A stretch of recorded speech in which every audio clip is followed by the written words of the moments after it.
I'm here with my guest, Kofi Maafo, who is a co-founder of the Bloom Bar in Accra, Ghana. And I'm curious to find out really what is sort of the background story and the backstory that you set up for success. So what work did it involve, and what inspired you to open this the Bloom Bar in Accra? Thank you, Sam. Thanks for having me on your platform.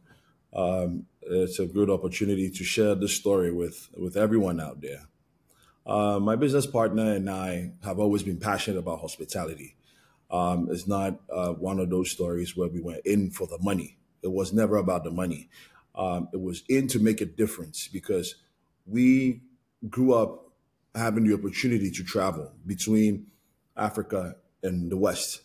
And this gave us the opportunity to be able to compare what we're getting back at home and what we see out there. Now, for us, it was about making change. So given that opportunity, we found ourselves doing some research when we were at the point where we felt like we could get into this. So in doing the research, we realized that there was a big gap between lower income earners and high income earners, where people in the space culturally, it was not a very prestigious thing to go to school and set up a bar or a restaurant. It was kind of like looked down on.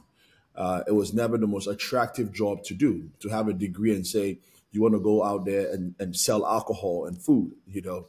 So not a lot of educated people were in the space. So it was then also an opportunity for someone to bring an educated direction to the business. In our research, we realized that the middle class or the middle income earners, there was a rise in middle income earners at the time because the economy was doing quite well, and a lot of people were making good money at the time and were looking for places to spend this money.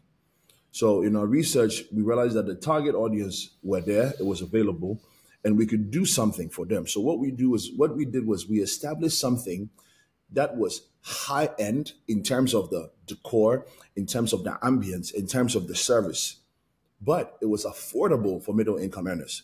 So that was us meeting that opportunity, and a lot of them were ready to patronize and support. So at the time when we set that up, it immediately kicked off, to be honest. It immediately kicked off in 2017. And from then, it's just been moving. Like, for instance, we were given an opportunity and we were able to set up in a 60-seater space capacity. That is how we started. And within 2 weeks, the first place was shut down because the building felt like we were disturbing them too much with the service that we were providing on their rooftop. So they kicked us out. And the next space that we found had a capacity of 1,200. And we were able to keep that place packed every week. Were you shocked that how we got off, or you said that, well, I think we got it going here, and then that you were pleased, or were you kind of surprised at how it really took off the way it did? I was 100% shocked. Yeah. We knew it was a good business we were getting into. Yeah. And we knew the growth was going to be steady. We didn't know it was going to be instant. So that was a bit of a shock because it also presented a challenge for us. Yes, it presented a lot of challenges, being able to meet, you didn't want to drop the quality of service. So you can imagine, going into a space, you're not ready for 1,500 people to be at your door. But here they were trying to come in, and then it created all sorts of challenges for us. But it was amazing. Yeah, I can imagine. And there's always, coming from the hospitality space myself, is that if you get very happy and so excited that things are working for you, but then you get worried that, now I have to worry about the next step and what's going to happen there. But how did you go about training? You hired staff, and were they already accustomed to provide the kind of service that you expected, or you had a lot of training going on, or how did you go about that? So what was interesting is my business partner had gone to hospitality school in New York City. Oh. He had the opportunity to have formal training in the space.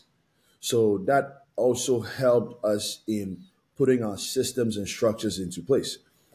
He had also worked in the bar space for 3 years in a very reputable firm in New York City. So he came in with all sorts of training manuals at the time. So we were able to adapt that training manual and train our staff to give a certain level of service. So we did a lot of training. The staff, that was also a challenge because we didn't have the skilled staff at the time to provide the kind of service we were looking for. But we had the tools to train them. So what we did was we studied the material, and with his experience as well, he was able to do the training. So that was an advantage that we had. Yeah. Well, I can imagine that you actually created a culture within the Bloom Bar itself, and kind of embracing the staff to feel that this is kind of what is expected from them, and so on. And I would almost call it a cultural phenomena if you are the kind of first one who put things together. Were there anyone in the conservative circles that felt that, no, this is not a good thing for Accra? Did you have resistance, or were everybody behind what you were trying to do? We had a resistance, but in a different capacity. The resistance felt like what we were doing was funny. They did not respect what we were doing because for them, we were the underdogs. And you had come from nowhere. You knew nothing about this space. And you think you're going to come in with a concept for the middle class in an outdoor space. And your focus was not going to be on, if they thought of it of making money. So at the time, they have adapted the nightclub form of operations from the West, which was really focused on selling bottles to the various sections within their space. And we were not about bottles. We focused on selling cocktails and giving value for money. Okay. Yeah, yeah. So the resistance came from our people within the industry that looked down on what we had to offer. And I think it's called envy, right? Yeah. It hit them by storm because then now everyone who wants to save money feels like I would rather spend in Bloom Bar because I get value for money. I'm sitting in a premium space. The service is good. I don't have to come in and spend what I don't want to spend because I want to sit in the best seats. They provide seats for everyone. And it worked out for us, to be honest. Yeah. So interesting about the impact on the perception of the hospitality industry in Ghana. How has it inspired maybe the next generation entrepreneurs? Because now they are the younger generation, younger than you, that say, well, I think we have something going on here. And they may be coming out with absolutely an idea because it fits their lifestyle and something else. So do you see that going on already, that you're being almost like a mentor to some of the younger entrepreneurs? In all honesty, we revolutionized an entire space in Ghana. Oh. We changed the full perception about being a bar owner in Ghana. And I say this with all confidence because, like I said, culturally, it was not the most prestigious job to get into. Yeah. A lot of people within different industries, that kind of overlaps into your industry. For instance, vendors who would sell drinks to bars and restaurants had never worked with a bar that was doing the numbers that we were doing weekly. So we came and met a system where vendors would often determine the pace of the relationship between themselves and the bars and the restaurants. So you go into any bar before us, a majority of the time, if they were sponsoring that bar, you realize that you probably have maybe a lot of Guinness posters and Guinness things all over the bar. And they were probably doing that for free and paying very little money. But when we came in, we did not have the help and support because everybody felt like what we were doing was funny.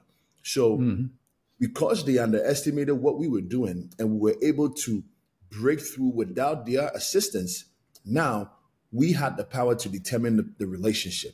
And we helped them also start, we helped them to also start looking at the whole business differently. Because now you approach me and you want to put your things on my bar, I will charge you for putting your things on my shelf. I will tell you how the relationship is going to go. And we changed that in Ghana. Yeah. We changed it as far as getting companies like the banks, the telecommunications to come up with product to sell within the space of a bar and a restaurant. A typical example, MasterCard had to sit down and figure out how can they tap into Bloomberg market, a whole MasterCard. And MasterCard would come up with, Bloomberg, we want to sit down with you. We want you to be able to get people who are using MasterCard in your space to get a discount whenever they use MasterCard. So we want to pay money for a number of products. Anybody that comes in and uses a MasterCard, you give them a discount. It had never happened in the history of Ghana. We changed that. We had a whole financial sector sit down, look at our business and go like, hey, let's find a way to work with these guys. Yeah. Then we had Uber. Uber came in, and at the time, Bloomberg was the most visited space by Uber. So looking at their statistics, they also felt like, wow, we have to sit with a bar and work with them and come up with a concept of not drinking and driving. Yeah. These things, we caused the whole change. We caused this change and inspired a whole generation to now look at us and go like, this is something I want to do. I want to own a space like that. So after Bloomberg, if you go to Ghana now, the number of outdoor spaces that adapted our business model is all over the country, thanks to us. So we did inspire a whole generation. Well, I can see that. I mean, that's very special. Now, because the significance of Bloomberg's emphasis on unpretentious 5-star service, and you're selling cocktails, how has this approach been seen by, let's say, your neighboring countries in West African nightlife? Is there any other countries who are doing that, or are you sort of the one who's the only one who's doing it? I'm just curious about how it affects, if it does affect at all. It did affect. We became a staple that you want to learn from. So funny enough, you go to Cote d'Ivoire today, someone opened a place called Bloomberg. Yeah, 3 years after we opened ours. And it only goes to show that we had inspired not just people within Ghana, but people outside of Ghana. Yeah. So I know we did make a huge impact beyond the borders of Ghana. Yeah. Well, sometimes you say that somebody's copying you. That's the best compliment because they couldn't come up with a better idea. True. Very true. Yeah. So, I mean, any expansion plans? So, I mean, the success that you're doing in Accra, what are the plans now for the future, looking at what you have succeeded at this time? The plans have already been set in motion. We've come to a point where what we offer from Africa is really admired by the West. We believe that a lot of people have come to see the quality in our culture, the quality in our music, and all these things make up for the entertainment space, and even sometimes it goes into hospitality, right? Yeah. So being able to become a destination where you do not have to travel all the way to Ghana to experience, we have found a way to put that concept together and bring it to the United States of America. Oh. So we have now become a destination within America, and we offer very authentic experiences with the quality of food, with the ambience that we create, with the drinks, to offer a very modern Afrocentric space. And then we tend to describe our cuisine as internationally inspired cuisine with hints of African flavor. And the reason why we describe it in that manner is because we know that when you come out here in the West, you want to present what you're familiar with as the base, okay? But the quality comes from the flavor of what you're eating.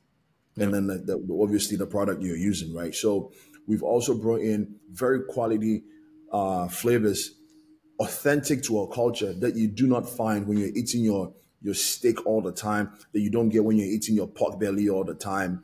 And we have found a way to obviously fuse these cuisines together.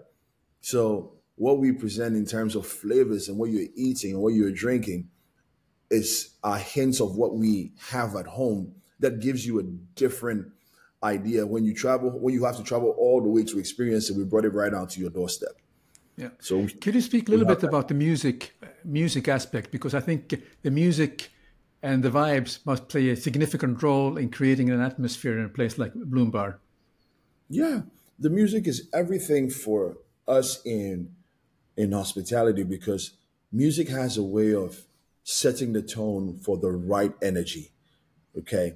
Now, with the kind of music coming out of Africa now, all the way from South Africa, all the way up to the West, we have Amapiano and we have Afro beats, and now we have other genres that are coming out of it, Afro pop and all of that.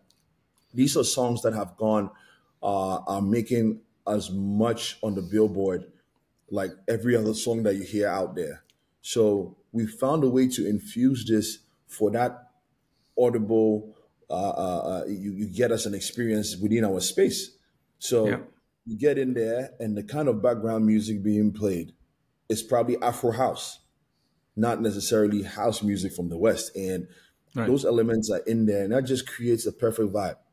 You just feel like you're somewhere else and not in your America. That is what we're able to present through music. Yeah, I'm fascinated about music in general, and I'm particularly fascinated about what's coming out of Africa. I mean, the rhythm, the vibes, and also how it's continuously evolving. It's not stagnant. It's just continuously evolving, becoming True. very, very exciting and inspiring to listen to, and that kind of makes your day when you listen to that. Yeah. Very true. Very Yeah. true. Question: How do you maintain sort of a down to earth ambiance while you becoming a renowned nightlife destination? Because I think there's always the issue about how to keep it going the way you originally I thought, that you have this ambiance factor, and then you're becoming a very successful. How do you keep it going so you have a sort of your finger on the pulse, that you are still on how you initially thought you wanted to have it there? So we are very involved in the day-to-day activities of our business because Okay. we understand what it means to be consistent at what you do. Importantly, we understand what it means to be able to adapt to changes. So being a part of it on a daily basis, we see how times are changing, and we make sure that we get our brand to grow with the times, because you don't want it to be left behind. Like you said, hospitality is changing, just like music is changing and all the other things are changing. Experiences are changing constantly. So you want to always know what is going on within the space as owners of the establishment, and bring your level of service, bring your level of operations to this renowned standard.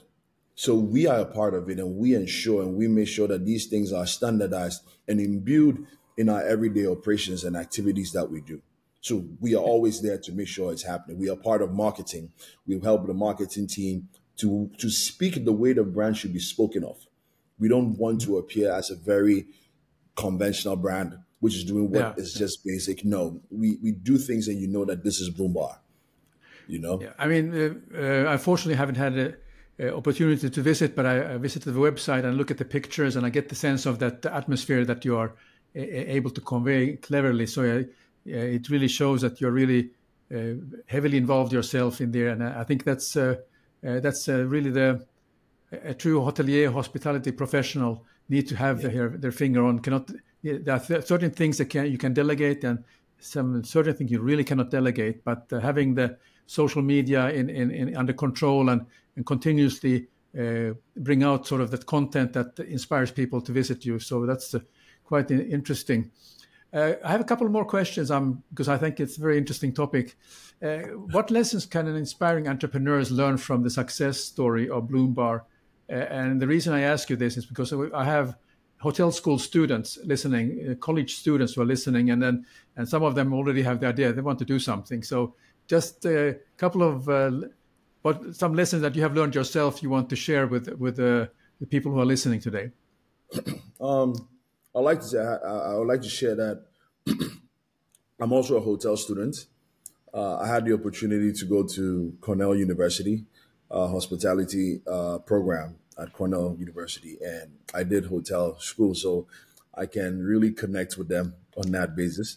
However, I would also like to say that every, depending on what you want to do, every dream, it's these things kind of sound generic, but it is the truth. As things change, it gets harder to get into these spaces. And you are always looking for the opportunity to do that which is different. Because you want to be able to bring something authentic to the space. I would say the first thing is we are in a day and age where there's nothing new under the sun, but what people are looking for is an authentic experience. So if you're creating anything, try and be as authentic as possible. Create what is you, because people can never copy you. So you want to do what is you, because people are always looking for something different. If I go somewhere and I'm getting the same thing, I will not go back there. But if I go somewhere and it's different because of how someone has created something different on how they visualize and how they envision and not copy their neighbor, then I would enjoy the experience. So authenticity is everything in this space. That's number one, Oh, especially in the world that we are in. very good. Now, I have also a lot of hoteliers watching this show. So just your thoughts, where do you see, trend is not maybe a nice word, but just how do you see the future of hospitality, particularly in the areas you are involved with? What is sort of the behind the curve now that you are keeping an eye on? The space that we're in is, like I said, I came here and realized one thing. I realized that quality sells itself. But what is the difference now is the market always determines what is new. You cannot really determine what the market wants. And the market can change and switch up at any point in time. Now, what I've seen in the state that I'm in Atlanta, is I saw something happen in New York. Everyone kind of got used to having the steakhouses, the burgers, the steak, the everyday American cuisine. Then there came in the Chinese and the Korean barbecue and all these other things, and with the Asian fusion and all these things. What is new right now are authentic cuisines. People want to try something new. So the direction I see hospitality is authenticity, because now people are open-minded. People are not caught up in a box. People want to experience new things, new flavors, new ambience. So if you are smart, you want to position yourself to be authentic, just like I said. Yeah. And you'll be surprised the number of people who want to come and capture that experience and even say that they're the first to enjoy this and share on their social media platforms. Very good. So Yeah. I'm sure there will be a lot of my viewers and listeners who want to find a way how to connect with you. How can they do so if they want to connect with you? Well, you can find me on Instagram. You can connect with us at Bloomberg Atlanta or Bloomberg GH. Any of them, you can reach out to us there, or you can email me directly at info at bloombargh, BLOOMBARGH.com. Info at bloomberggh.com. You can email me there and I'll definitely get that email. Very good.